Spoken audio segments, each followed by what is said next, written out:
É com muito gosto que recebemos aqui no Café Central o Sr. Presidente da República, Dr. José Maria Neves. Bom dia. Obrigado pela disponibilidade. Não é todos os dias que nós temos aqui no Café Central um Presidente da República. Sr. Presidente, como é que, já agora, para início de conversa, como é que tem acompanhado a situação política em Portugal com a demissão do Primeiro-Ministro António Costa, que é um socialista, é também um amigo de Cabo Verde? Bom, trata-se de uma questão interna de Portugal. Estou a acompanhar com muita atenção, tendo em conta a proximidade entre Cabo Verde e Portugal, mas não gostaria de pronunciar-me diretamente sobre essa questão. A queda do governo em Portugal, que é mais previsível, a dissolução do Parlamento, isto não põe em causa, obviamente, os acordos de cooperação entre os dois países. Claro que não. As relações são muito sólidas, são relações entre Estados e de nível de excelência, e há a perenidade dessas relações e vai haver naturalmente continuidade.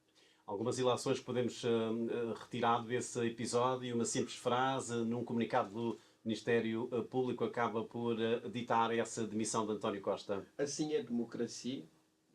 O primeiro-ministro deve estar acima de todas as suspeitas, não só o primeiro-ministro, mas também membros do governo, e é um exemplo, é uma referência para outras latitudes.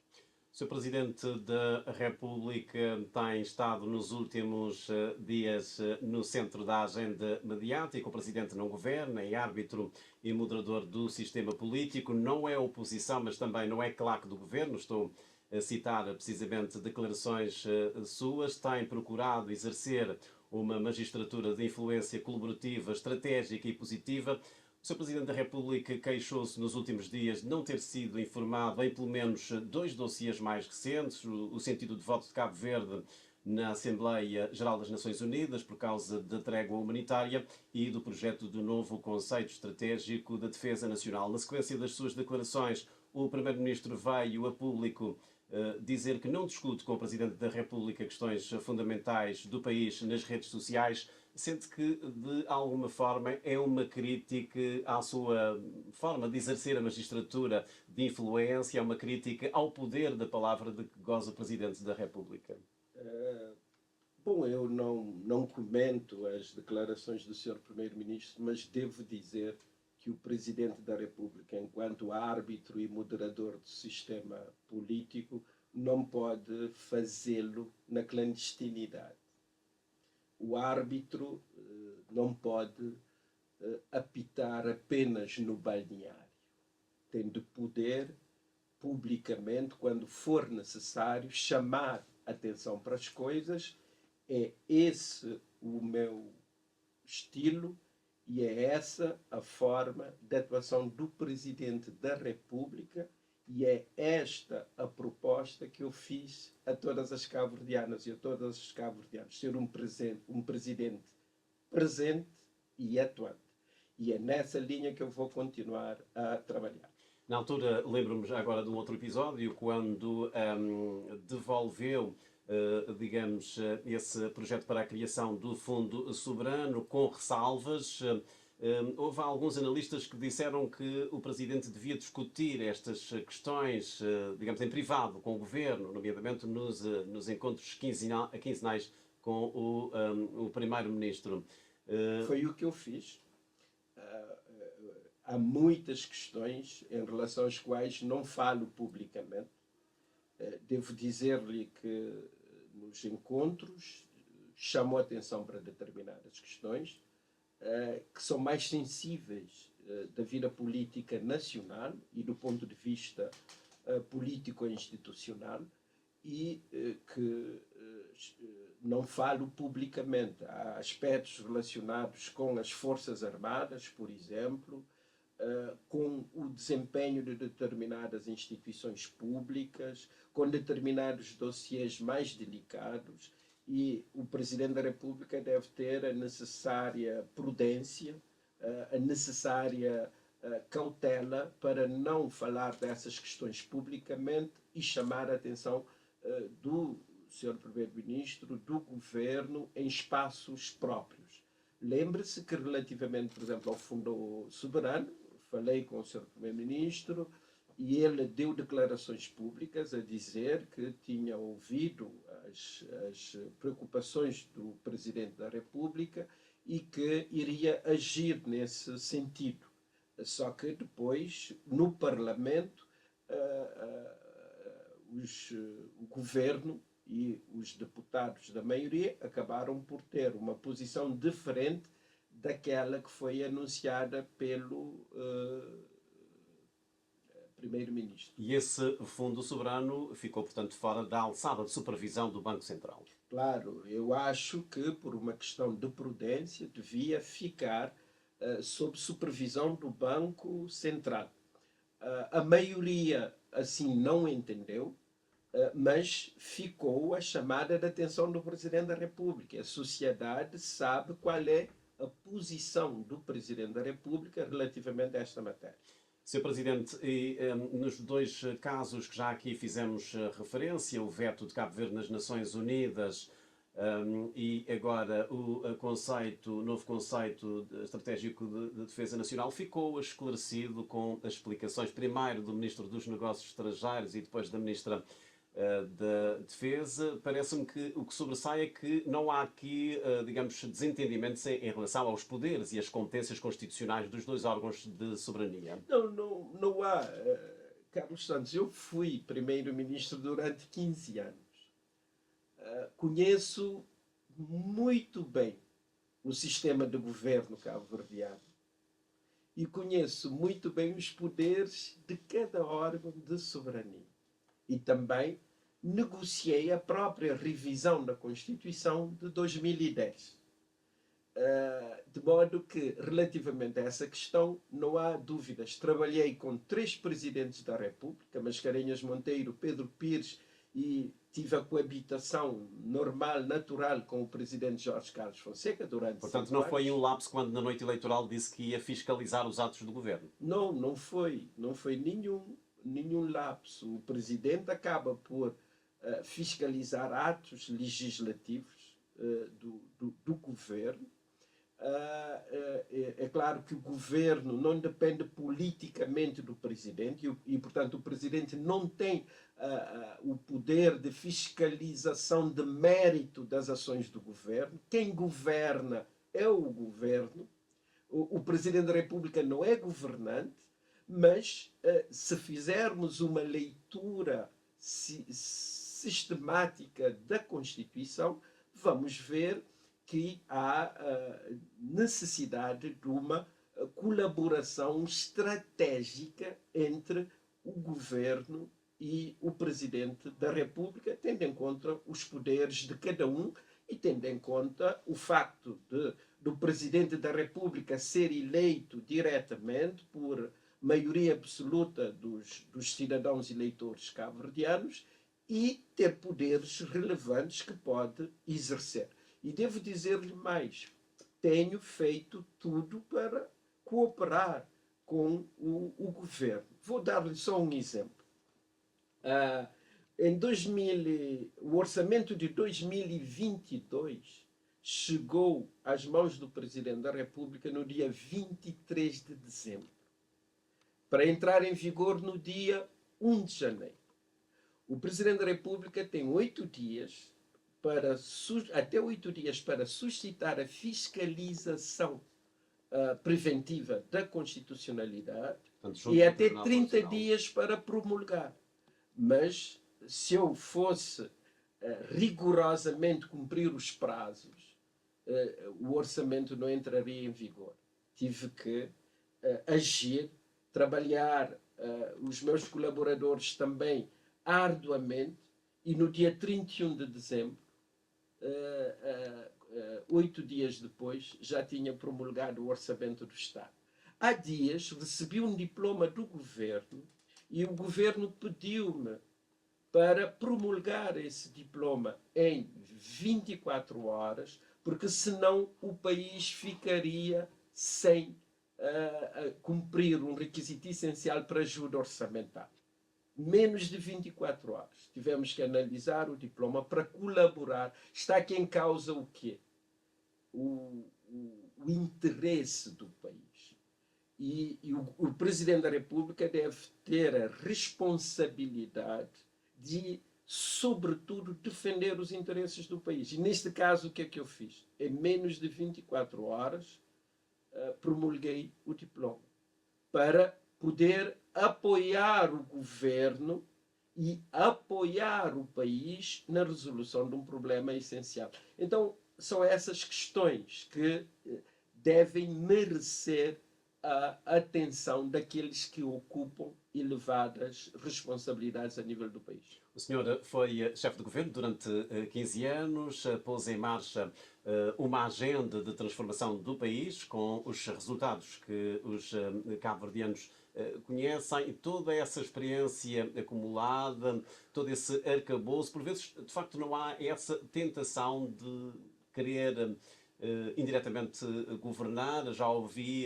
declarações suas a pedir mais celeridade, mais rapidez nas reformas, é preciso acelerar o passo. Fica às vezes incomodado quando vê que as coisas estão a caminhar muito lentamente do ponto de vista governativo? Não, em primeiro lugar, é o meu papel. É o meu papel chamar a atenção. É o meu papel aconselhar. É o meu papel propor, sugerir, provocar debates. E o Presidente da República está a exercer esse papel. Agora, não tenho nenhuma tentação em ser chefe do governo. Eu fui primeiro-ministro durante 15 anos e, no fim, não me recandidatei. Portanto, eu não tenho pretensões de ser primeiro-ministro. Eu já exerci essas Aliás, o seu funções. último mandato, lembro-me de declarações suas em que praticamente disse que não queria um terceiro mandato. Claro, eu queria sair em 2011, fazer 2 mandatos. Eu não quis. O terceiro mandato tem a ver com circunstâncias políticas do país e do partido que então eu dirigia. E foi só por causa disso. Mas eu não tenho pretensões. Eu quero que o governo exerça as suas funções, que o senhor primeiro-ministro exerça as suas funções, tenha sucesso. Não é? Eu não quero disputas de protagonismos com o governo, nem com o Parlamento, e quero que cada órgão de soberania exerça a sua função com muito sucesso para o bem de Cabo Verde. Não quer também usar a presidência da República para ajudar o seu partido, o PICV, a regressar ao poder? O meu partido neste momento é Cabo Verde. Eu não posso exercer nenhuma função partidária, não posso ter militância partidária e estou a exercer a presidência equidistante dos partidos políticos. Quero que o partido da maioria trabalhe, tenha sucesso e que a oposição faça o seu papel. Ouço com regularidade ao CID, o PAICV, o MPD e todos os partidos. Deixa-me só perguntar-lhe, não fica incomodado quando tem há apenas 2 anos, vai completar agora 2 anos de mandato, e quando houve o Primeiro-Ministro, que é presidente do partido do Movimento para a Democracia, dizer que o partido irá apoiar um candidato vencedor nas próximas presidenciais, quando ainda falta muito tempo? Quer dizer, acho que isso a política não é. A política exige alguma elegância e tem uma dimensão ética também muito importante que as pessoas devem considerar. Mas eu não posso obrigar as pessoas a serem bem educadas, a serem elegantes e fazerem política com elevação. Acha que isso demonstra algum descontentamento do Governo e do Primeiro-Ministro em relação à prestação do Presidente da República? Não, nós não podemos estar permanentemente em campanha eleitoral. A falar de eleições 4 anos é algo de excessivo, de exagerado, mas cada um faz avaliação e cada um faz política como sabe e como pode. No seu discurso de tomada de posse faz amanhã 2 anos, afirmou que o país vive numa situação de crise, a qual ficou revelada e agravada pela pandemia, cujos efeitos têm sido extensos e profundos, designadamente nos planos social, económico e emocional. A dívida pública e o déficit público estão em níveis muito preocupantes, são elevadas as taxas de desemprego e temos ainda na sociedade manchas significativas de pobreza, são acentuadas a desigualdade e outras formas de exclusão social.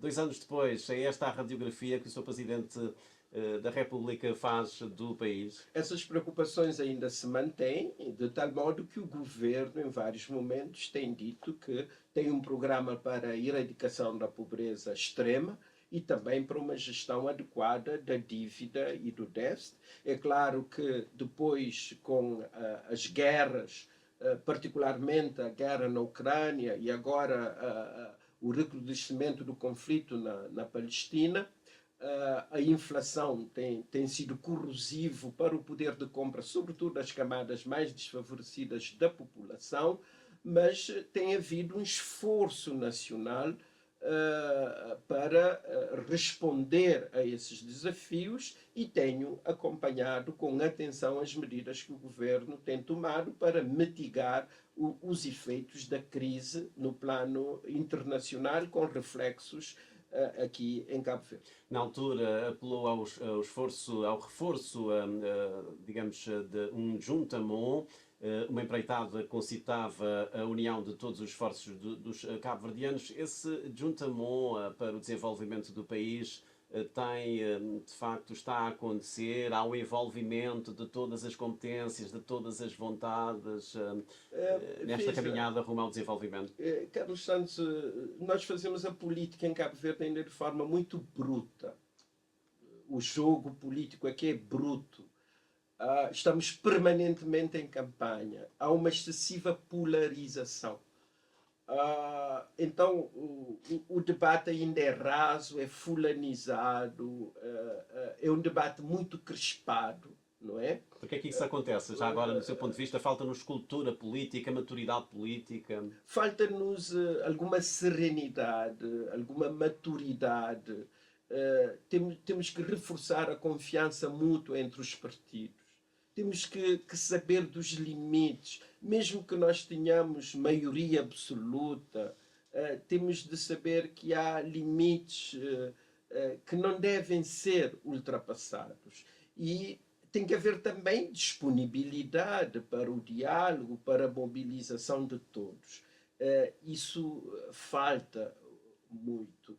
É preciso também reforçar a cooperação entre os órgãos de soberania, em vez de estimular o confronto, a disputa de protagonismo entre os diferentes órgãos de soberania. É preciso reduzir o nível de partidarização da administração pública para podermos aproveitar todas as competências e todas as capacidades.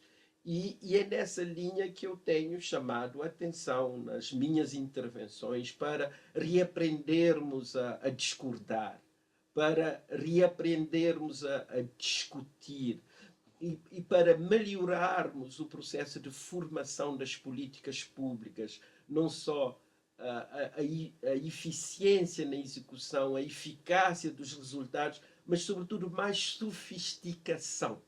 E a política é nobre, é algo bonito, não é? Quando é feita com elevação, com abertura de espírito, com O que me está a dizer é que a elegância. democracia em Cabo Verde ainda aposta mais nessa dimensão de competição e menos de cooperação. É isso, mas a disputa permanente, todos os dias, a partidarização acaba por ocupar todos os espaços públicos, todos os debates. As pessoas são avaliadas não pelo seu desempenho, pelo seu mérito, pela sua capacidade, mas pelo seu grau de lealdade, não é? Isso acaba por comprometer o desempenho global do país, a produtividade do país. E precisamos dar o salto, mudar radicalmente essa forma de ser e de estar. Eu tenho dito que nos últimos 50 anos fizemos razoavelmente bem o que tínhamos que fazer. Se continuarmos da mesma forma, retrocedemos. Temos é que mudar de chip, dar o salto, quebrar determinadas fronteiras e determinados limites, despartidarizar o espaço público, desestatizar a sociedade civil, permitir que as pessoas de forma mais livre possam manifestar-se, possam protestar e avaliar as pessoas, sobretudo, pelo seu mérito, pela sua capacidade, pelo seu espírito de serviço público no país. Mas tem dito também que ainda há algum medo, há algum receio das pessoas a se envolverem, digamos, na política. Há um déficit de participação, digamos, por parte na gestão de coisa pública por parte dos cidadãos, porque há um custo elevado dessa participação. A participação aqui, o custo de participação em Cabo Verde é muito elevado. Veja que todos os inquéritos, as sondagens, todos os estudos mostram que temos um problema de participação política. Perguntamos porquê. Um país tão pequeno como este. Precisamente por causa dessa excessiva partidarização. Quem participa acaba por pagar um custo elevadíssimo. E acaba por, no fim, abster-se de participar, precisamente porque não consegue pagar esse custo elevadíssimo. E é prejudicado nas suas carreiras.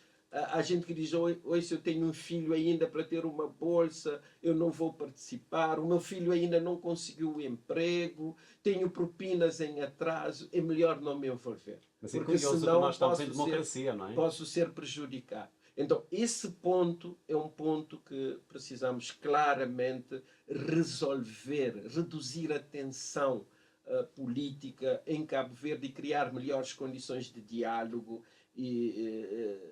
entre as forças políticas, entre o Estado e a sociedade, entre o Estado e as autarquias locais, para criarmos um ambiente mais favorável ao crescimento económico e intelectual do país. Em relação ao debate político, considera raso em Cabo Verde, qual é que pode ser, digamos aqui, o contributo do Presidente da República no sentido de promover, de estimular os entendimentos, o diálogo? Aliás, é o próprio Dr. José Maria Neves que reconhece que ainda os seus resultados nestes 2 anos são modestos, porque há uma crispação política que continua bastante elevada em Cabo Verde. Sim, o Presidente chama a atenção, mas nós estamos em Cabo Verde, são os atores políticos que nós temos, e o meu apelo é para que haja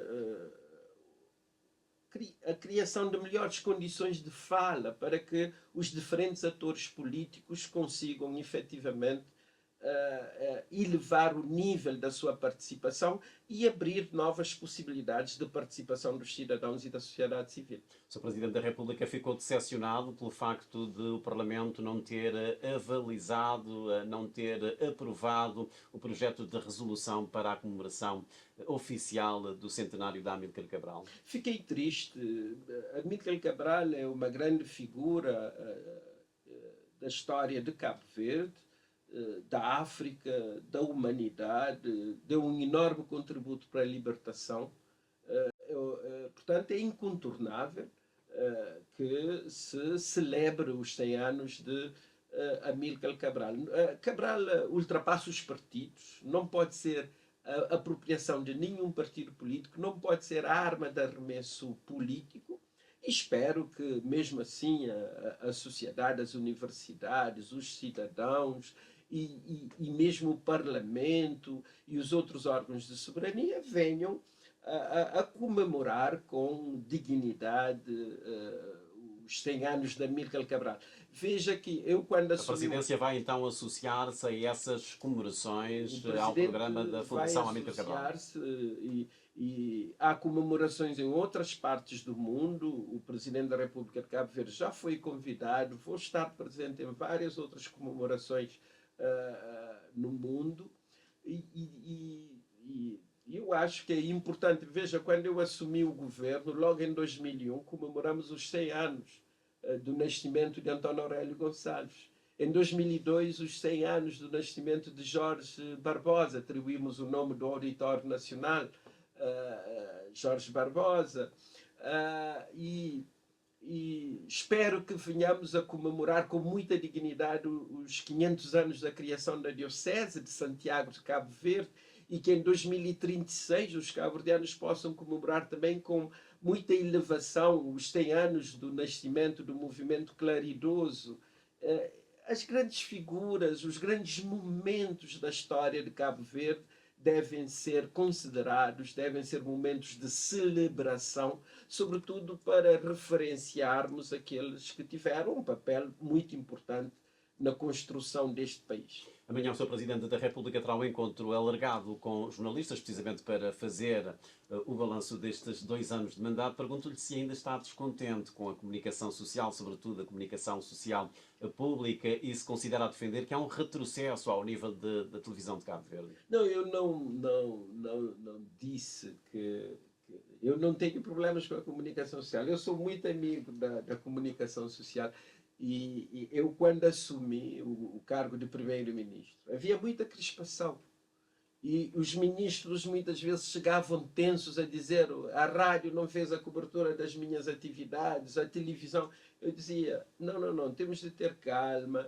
E aqui é preciso uma relação, não de imposição, mas de permitir que haja espaços de liberdade para a criação. Há uma expressão sua: mais vale excessos do que o cerceamento da liberdade de imprensa. Continua a defender isso? Dizia sempre isso e resolvemos os problemas que existiam na altura. Portanto, eu tenho um profundo respeito pela comunicação social, pelos jornalistas. Eu acho que deve haver forte liberdade de expressão e continuo a dizer: mais vale haver excessos do que o cerceamento da liberdade. Eu não tenho nenhum problema nem com a comunicação social pública e na altura o que eu disse é que a entrada da RTP África veio trazer muito mais pluralismo, muito mais vigor intelectual. Eu disse, por exemplo, em Portugal há mais pluralismo e mais vigor intelectual porque há vários órgãos públicos e privados, e em Cabo Verde só havia a televisão pública. E, portanto, com a entrada da RTP África, e veja que muitos jornalistas cabo-verdianos participaram, com programas, com um conjunto de produções. E eu dei exemplo de vários programas que, com a participação do Dr. Abrão Vicente, com a participação do Jordano Custódio, a participação da Carlota Barbosa, etc, etc. Portanto, aqui não há quaisquer receios, nem quaisquer descontentamentos especiais com jornalistas cabo-verdianos, e respeito muito o que os jornalistas fazem. O Dr. José Maria Neves é escritor, é poeta, é neste momento praticamente músico, porque os seus poemas têm sido musicados, se assim podemos dizer. Vai continuar a escrever poesia? Tem outro projeto também para um álbum musical? Quais são os seus projetos do ponto de vista cultural? Eu continuo a escrever. Há algumas letras que estão a ser neste momento musicadas. Basicamente é isso. Há momentos em que uma palavra... Mas essas funções da Presidência da República dão-lhe tempo para, digamos, essas criações mais espirituais, mais culturais? Veja, eu ando todos os dias de manhã. A partir das 6 já estou a levantar. E durante o percurso ouço a rádio para poder estar-me informado e penso na vida, nas coisas da vida, e acabo por escrever uma outra coisa. Muito bem, Sr. Presidente da República, eu queria agradecer-lhe uma vez mais a disponibilidade em ter vindo aqui à Rádio de Cabo Verde e a este Café Central. Amanhã, obviamente, haverá oportunidade para aprofundarmos estas conversas em relação aos 2 anos do seu mandato. Obrigado por ter vindo. Muito bem, obrigado.